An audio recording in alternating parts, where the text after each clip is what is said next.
Olá pessoal, sejam bem-vindos a mais um Pandora News, o seu plantão diário de notícias. E hoje eu trouxe um assunto que está mexendo com a cabeça de muita gente, que é o caso dos estudantes de Idaho. E claro que tem toda a razão de estar mexendo com a cabeça das pessoas, porque é um crime extremamente cruel.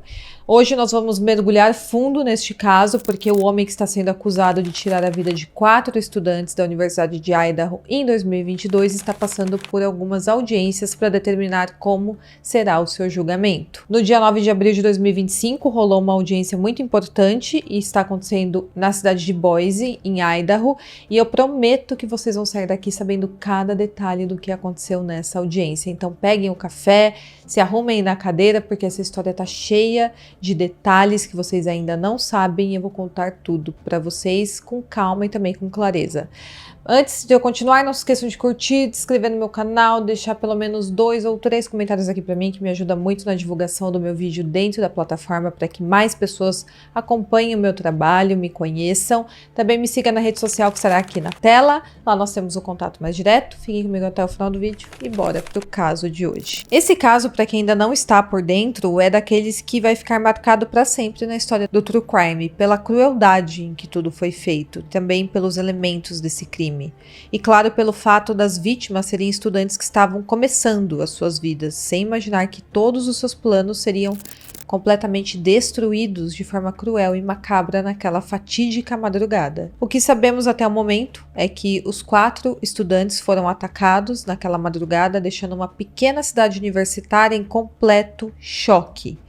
E depois foi encontrado o suspeito e também a pessoa indiciada por este crime, que é o Bryan Kohberger. Mas antes de entrar aqui nos detalhes da audiência que aconteceu no dia 9 e no dia 10, eu vou dar um panorama para vocês entenderem por que esse caso é tão midiático.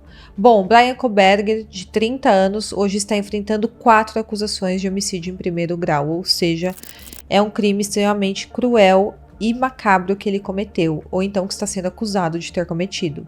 As vítimas são Ethan Chapman, Zena Kernodle, Madison Mogen e Kaylee Gonçalves. 4 jovens que estavam cheios de vida, haviam saído na noite dos fatos para se divertir e que tiveram a vida tirada em uma casa alugada perto do campus da Universidade de Idaho, na cidade de Moscow. Ali é uma cidadezinha que até então era mais conhecida pela tranquilidade de quem morava ali, do que por uma tragédia desse tipo. E ali também era conhecido por ser uma cidade universitária, com muitos jovens, com muitas casas de estudantes. Tudo aconteceu em novembro de 2022 e desde então esse caso virou uma obsessão para muitas pessoas. É um caso que dá vontade de acompanhar de perto e ver todos os desdobramentos, até porque tem muitas perguntas ainda sem respostas para esse caso.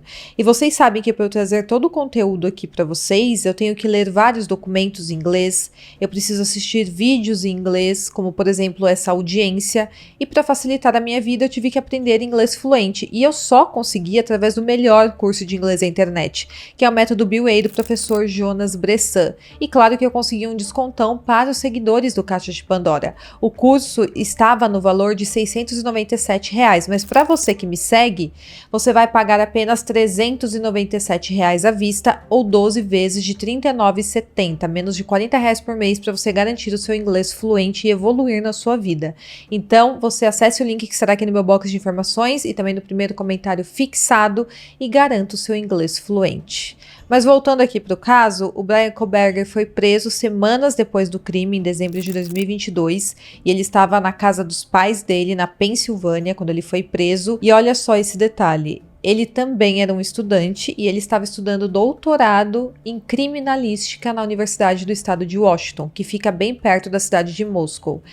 Então, dá para imaginar algo assim acontecendo? Parece algo de filme. Um cara estudando sobre criminologia e logo em seguida sendo acusado de cometer um dos crimes mais chocantes que aconteceram ali na região nos últimos tempos.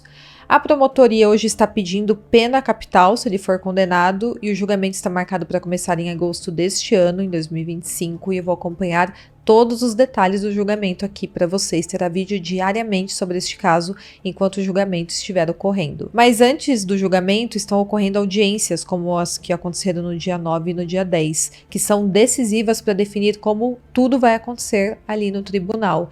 E é exatamente isso que eu vou destrinchar para vocês aqui neste vídeo. Bom, o Ethan e a Zena eram namorados e eles eram amigos da Madison e da Kylie, e a Madison e a Kylie eram melhores amigas, e eles estavam vivendo ali a melhor época da vida deles.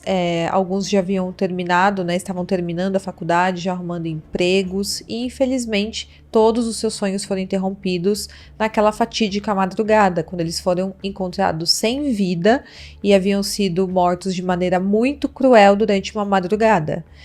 Acontece que tinha 2 outras sobreviventes ali na casa, 2 outras estudantes. E hoje nós sabemos que elas sabiam que algo de errado estava acontecendo ali dentro durante a madrugada. Mas a emergência só foi chamada horas depois, e esse é um detalhe que ainda gera muitas perguntas neste caso. Inicialmente foi falado que a Dylan, uma das sobreviventes, teria entrado em choque após ver um homem mascarado dentro da casa, mas hoje sabemos que, na verdade, ela não entrou em choque, a ponto de não conseguir agir ou se comunicar com outras pessoas. Afinal de contas, nós sabemos hoje que ela imediatamente mandou várias mensagens para outra sobrevivente que estava no quarto do andar térreo ali da casa, que se chama Bethany Funk. Então elas ficaram conversando logo depois que os crimes aconteceram. Além disso, a casa ali onde tudo aconteceu era uma casa de madeira, ou seja, o som pode vazar bastante entre os ambientes, com muito mais facilidade do que uma casa de alvenaria, como é aqui no Brasil. Agora você imagina 4 pessoas tendo a vida tirada dentro daquela casa e ninguém ouviu nada. Tinha 2 pessoas ali dentro acordadas, elas não escutaram nada. Eu achei tudo isso muito estranho logo de cara, ainda mais quando eu fiquei sabendo que o quarto da Dylan ficava ao lado do quarto da Zena e do Ethan, onde eles estavam dormindo na noite dos fatos. Então eles ficam no mesmo andar, no mesmo corredor. Então será que de fato ela não ouviu o que estava acontecendo, que tinha 2 pessoas tendo a vida tirada com objeto cortante? Ela pode ter ficado em silêncio exatamente para se salvar? É uma grande possibilidade aqui. Mas o que ela alega é que, na verdade, ela ouviu alguns barulhos que ela acreditou ser da Kylie brincando com o cachorro no andar de cima. Depois ela ouviu alguém chorando e a voz de um homem dizendo: "Está tudo bem, eu vou te ajudar". Quando ela ouviu esses barulhos, ela falou que ela abriu a porta do seu quarto 2 vezes e saiu no corredor para ver o que estava acontecendo, e que apenas na 3ª vez que ela abriu a porta foi então que ela viu um homem mascarado com roupas pretas e com sobrancelhas grossas passando por ela no corredor, ou seja, ela viu um desconhecido dentro da casa.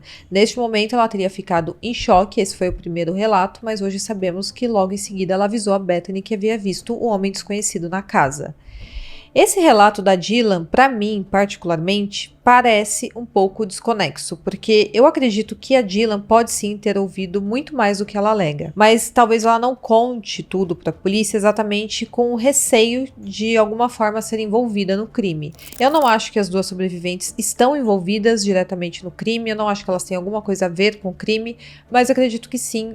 Pelo menos a Dylan escutou que tinha alguma coisa acontecendo ali dentro. E então entra o Bryan Kohberger aqui no crime. Ele foi preso depois que os investigadores o ligaram a um Hyundai Elantra branco visto perto da cena do crime. E claro que não foi só isso, foi encontrado também o DNA dele na bainha da faca que foi deixado na cama da Madison e da Kylie.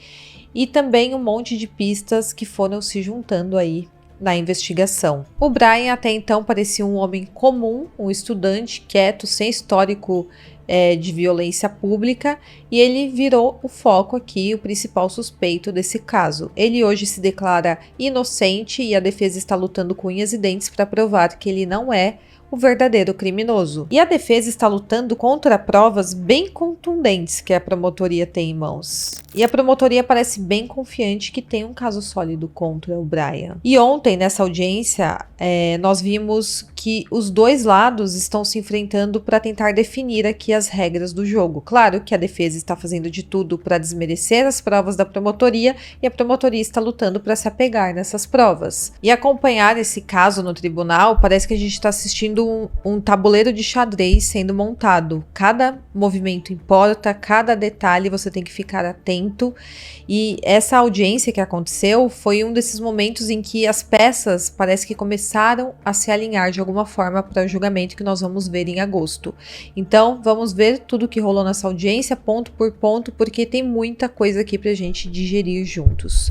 Bom, a audiência do dia 9 de abril foi o primeiro dia de uma sessão que ocorreu em 2 dias, no dia 9 e no dia 10. Foram mais de 8 horas de audiência. E tudo aconteceu no condado de Ada, na cidade de Boise, e o juiz Steven Hippler, que está no comando deste caso. O objetivo dessa audiência é definir as regras finais para o julgamento que vem aí, quais provas que podem ser usadas ou quais provas que ficarão de fora. Então eles discutiram quais evidências vão entrar no julgamento ali final, no julgamento oficial, quais palavras podem ser usadas e até como o comportamento do Bryan Kohberger será interpretado pelo tribunal, e vocês vão entender tudo porque eu vou explicar ponto por ponto levantado pela defesa do Bryan. Esse é um processo minucioso, porque em um caso desses, com uma pena capital em jogo, não dá para deixar nada ao acaso. Qualquer dúvida pode derrubar o caso da promotoria. E agora vamos aos principais pontos que saíram dessa sessão, porque cada um deles pode mudar de alguma forma o rumo dessa história. O primeiro grande debate foi sobre o tom que o julgamento vai ter. Acontece que a defesa do Bryan pediu que o juiz Hippler proibisse a promotoria de usar o que eles chamam de apelos emocionais excessivos. Agora, o que seriam esses apelos emocionais excessivos? É o seguinte, a defesa não quer que a promotoria utilize muitas fotos das vítimas, eles não querem fotos excessivas das vítimas sendo exibidas, sem necessidade, entre aspas, e nem palavras pesadas como assassino, psicopata ou sociopata sendo atrelado ao Bryan Kohberger. E o argumento seria porque pode inflamar o júri, fazendo eles julgarem com o coração ao invés de se basear nas provas e nos elementos ali do julgamento. Mas claro que em um caso que é conhecido não só em todos os Estados Unidos como em outros países, a emoção já está no ar antes mesmo do julgamento começar. A defesa tentar poupar isso de acontecer no julgamento é meio que impossível, porque o júri que será selecionado com certeza sabe do caso. Bom, o promotor Bill Thompson respondeu com calma essa questão. Ele disse que vai seguir as regras do tribunal, que já limitam esse tipo de coisa, usar excessivamente elementos aqui em um julgamento. E o juiz Hippler ouviu os dois lados e tomou a seguinte decisão. Ele decidiu que deveria proibir o uso das palavras psicopata e sociopata. Mas quanto à palavra assassino, ele deixou de alguma forma em aberto, dizendo que pode acontecer de ser utilizado. Afinal de contas, estamos falando aqui de um caso de 4 homicídios, então como que não vamos falar sobre um assassino, sendo que existia um criminoso ali na cena do crime. E o juiz falou que o crime em si já é horrível por natureza, então não tem como impedir de usar essa palavra. E eu acho que a defesa está jogando um jogo esperto aqui. Eles sabem que o público, o júri que será selecionado, já está inclinado a ver o Bryan Kohberger como o vilão da história. Então controlar ou tentar controlar a narrativa emocional da promotoria pode ser a única chance deles de criar alguma dúvida de que de fato o Bryan é o culpado, porque a dúvida, conforme eu falei para vocês, pode inocentar o Bryan. Se houver qualquer dúvida da promotoria, naquele caso que a promotoria está montando contra o Bryan, ele pode ser inocentado, porque ele não será condenado a uma pena capital, ou então será condenado a um crime tão midiático e tão cruel contra 4 pessoas, se não houver provas contundentes contra ele. Então a promotoria, aliás, a defesa aqui vai o tempo inteiro tentar colocar dúvidas nas provas da promotoria, porque parece que eles não têm nenhuma prova que vai inocentar o Bryan, e nós vamos ver isso aqui um pouco mais pra frente neste caso, neste vídeo. O segundo ponto foi uma evidência que parece um pouco simples, mas na verdade é bastante explosiva, que é o histórico de compras do Bryan Kohberger na Amazon. A promotoria quer mostrar que 8 meses antes do crime, o Bryan comprou uma faca Ka-Bar de lâmina fixa e também uma bainha. E por que isso é importante? Porque uma bainha dessa marca foi encontrada ao lado de uma das vítimas na cena do crime. e as vítimas tiveram a vida tirada por uma faca. Ou seja, essa é uma das principais provas da promotoria, porque está diretamente ligado como as vítimas tiveram a vida tirada. A defesa não quer que a promotoria possa alegar que ele comprou essa faca com planos de cometer o crime, isso porque eles alegam que qualquer pessoa da família do Brian poderia ter feito essa compra na Amazon usando a conta dele. Então eles estão querendo dizer que não tem como provar que foi o Brian que fez essa compra, porque outra pessoa poderia estar usando a conta dele na Amazon. E os promotores disseram que tem uma testemunha que vai depor que foi sim o Brian que fez essa compra, que tem como provar isso, talvez de repente usando o IP do computador que fez essa compra, nem sei se isso é possível, mas enfim, estou apenas imaginando aqui o que essa testemunha vai alegar. O juiz falou que de fato a conta da Amazon estava associada ao Brian Kohberger e não era uma conta aparentemente familiar, que ele compartilhava com outras pessoas.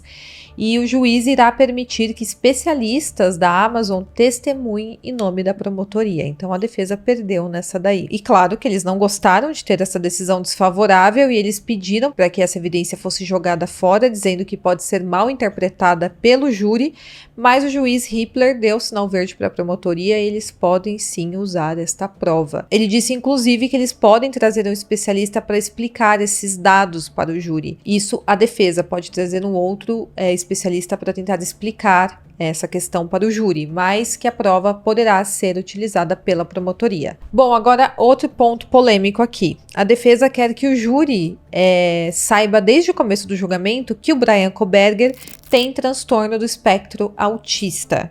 Eles dizem que isso explica o comportamento do Brian, que pode parecer estranho durante o julgamento, como por exemplo, não mostrar emoção, ficar muito quieto ou não reagir como as pessoas esperam, e o argumento é que seria injusto julgar o Brian pelo seu comportamento durante o julgamento, já que ele tem essa condição e não é uma escolha dele. E tem mais, eles também estão usando essa questão, essa condição do Brian, para tentar tirar a pena capital do jogo, dizendo que alguém com autismo não deveria ser condenado a uma pena capital.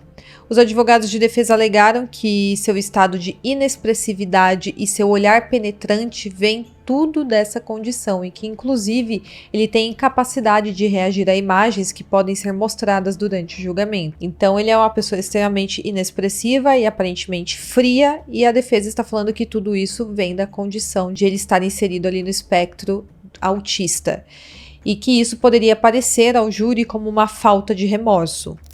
Os advogados de defesa também argumentaram que o transtorno do espectro autista também poderia afetar seu possível testemunho durante o julgamento, porque parece que o Brian está propenso a testemunhar a seu favor, e eles falaram que se eles não puderem informar ao júri sobre o suposto autismo do Brian, ele não irá testemunhar no tribunal. E eu reparei que nos últimos tempos, fazendo aqui os casos criminais que eu sempre trago para vocês, é que muitas pessoas estão colocando na conta do autismo comportamentos problemáticos e até criminosos, sendo que isso é completamente injusto com quem realmente tem essa condição. O autismo, ele não se confunde de maneira alguma com psicopatia, nem justifica, por exemplo, comportamentos criminosos. Mas a defesa está apostando nessa alegação para justificar a clara frieza que o Brian tem diante de tudo o que está acontecendo.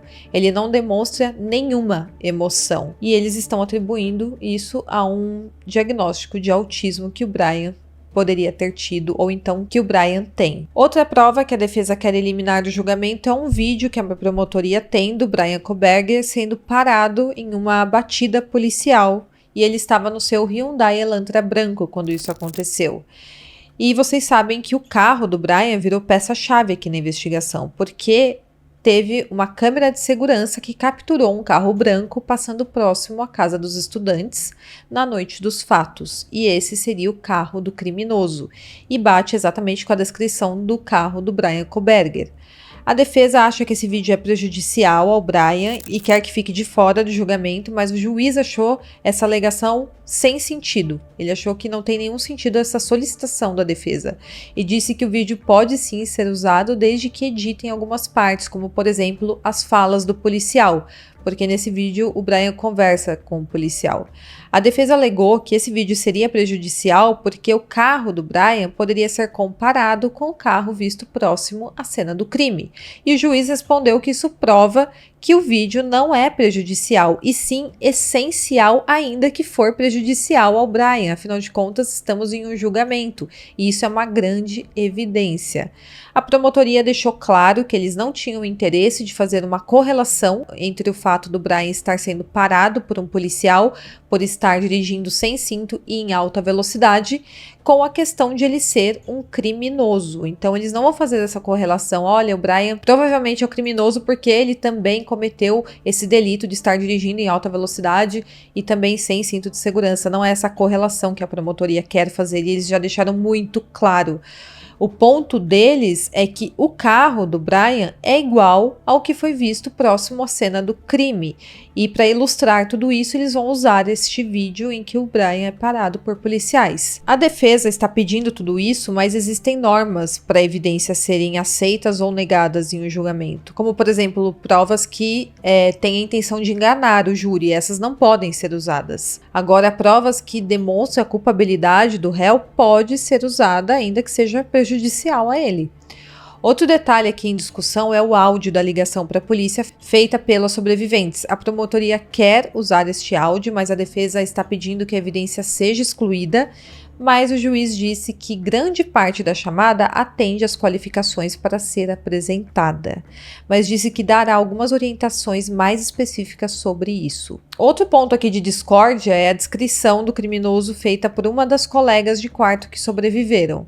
A Dylan disse que no meio ali da madrugada havia visto aquele homem com sobrancelhas espessas passando por ela no corredor da casa, e a defesa quer que essa descrição seja banida durante o julgamento.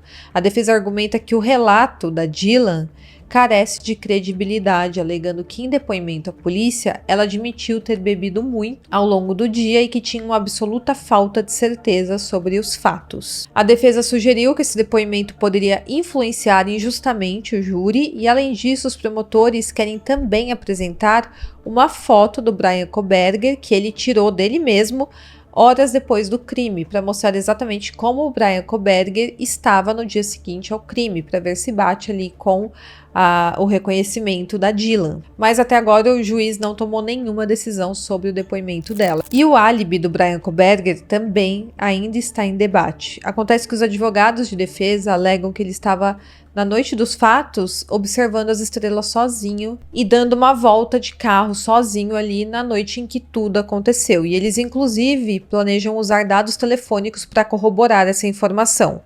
O juiz disse que considerará aceitar esse álibi se a defesa conseguir apresentar uma testemunha para corroborar o paradeiro do Brian. Caso contrário, ele será o único que poderá testemunhar a seu próprio favor naquele julgamento. E, na verdade, o que está acontecendo aqui é que o Brian não tem um álibi para mostrar no seu julgamento. E ele também não tem nenhuma testemunha a seu favor. E eu tô falando que não tem um álibi porque, primeiro, não faz sentido alguém sair de madrugada de carro sozinho para olhar as estrelas, ainda mais longe de casa. Fora que em novembro, quando aconteceu o crime, nessa data marca o início do inverno no norte de Idaho e as temperaturas nessa região, especialmente em Moscow, tendem a ser muito baixas. Eu, inclusive, pesquisei os dados históricos do clima da cidade em novembro de 2022 e na semana do crime as temperaturas máximas provavelmente ficaram entre 4 e 6 graus e as mínimas puderam estar próximas ou abaixo de zero. Então, na minha visão, não faz o menor sentido o Brian ficar de madrugada vagando com seu carro sozinho para ver as estrelas em uma temperatura abaixo de zero e longe da sua casa, porque ele assume que ele teria chegado perto ali de Moscou na noite dos fatos. Mas claro que ainda assim nós não podemos julgar de acordo com o que nós achamos normal. Pode ser que de fato uma pessoa tenha esse costume, ainda que eu ou você ache isso estranho.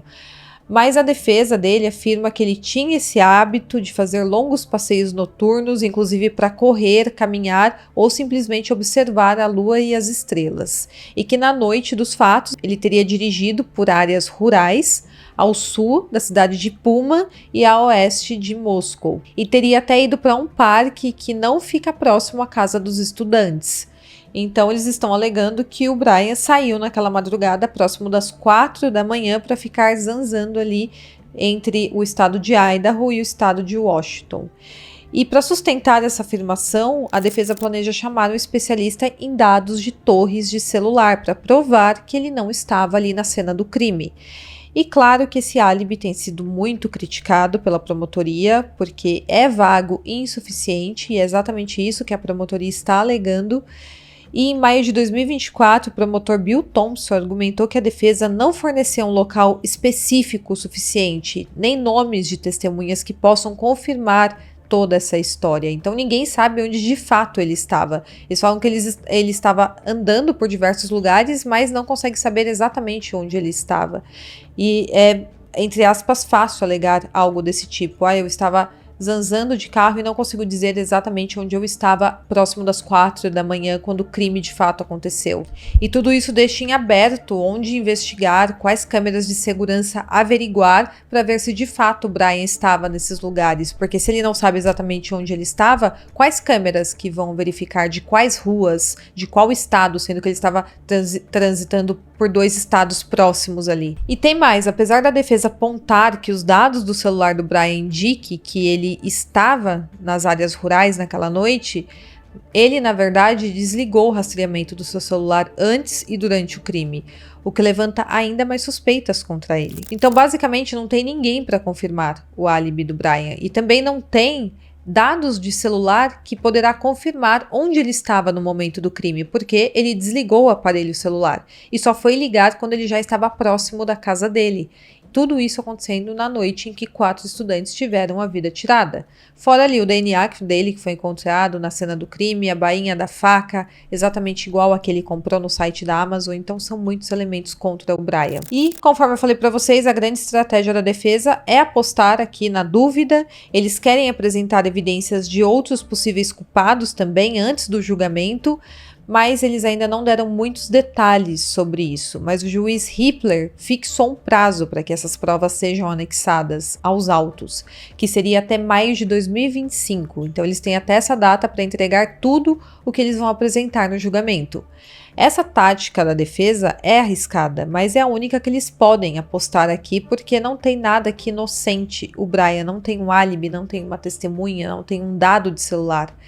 Então eles vão plantar essa dúvida de que a promotoria não investigou o suficiente, que a investigação também não fez o seu trabalho conforme deveria fazer, e tudo isso para tentar inocentar o Brian. Então, o que ficou resolvido aqui? Algumas decisões o juiz deu na hora e outras ele ainda vai mandar por escrito depois.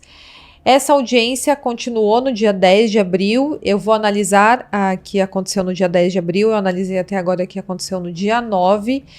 E eu vou trazer novidades aqui para a gente conversar mais sobre isso. O julgamento está marcado para começar em agosto, com a escolha do júri que ocorrerá em julho e vai rolar até novembro. Então teremos 3 meses de julgamento aqui para avaliar. E isso mostra o tamanho desse caso e eu vou cobrir tudo aqui para vocês. E esse caso é um daqueles que mexem com a gente em vários níveis, porque tem a tragédia das vítimas, os 4 jovens que tiveram a vida tirada.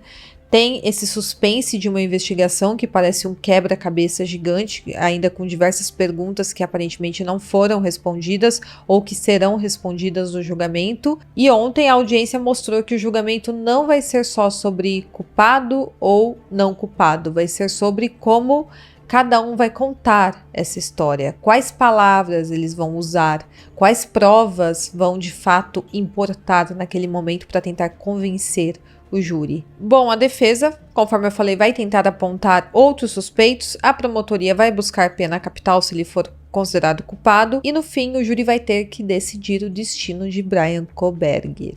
É um julgamento que será bastante pesado, mas de alguma forma é bastante fascinante acompanhar cada passo aqui da investigação e o desenrolar desse caso que é tão triste e cruel, claro, para as vítimas e para os familiares e todos que estão acompanhando.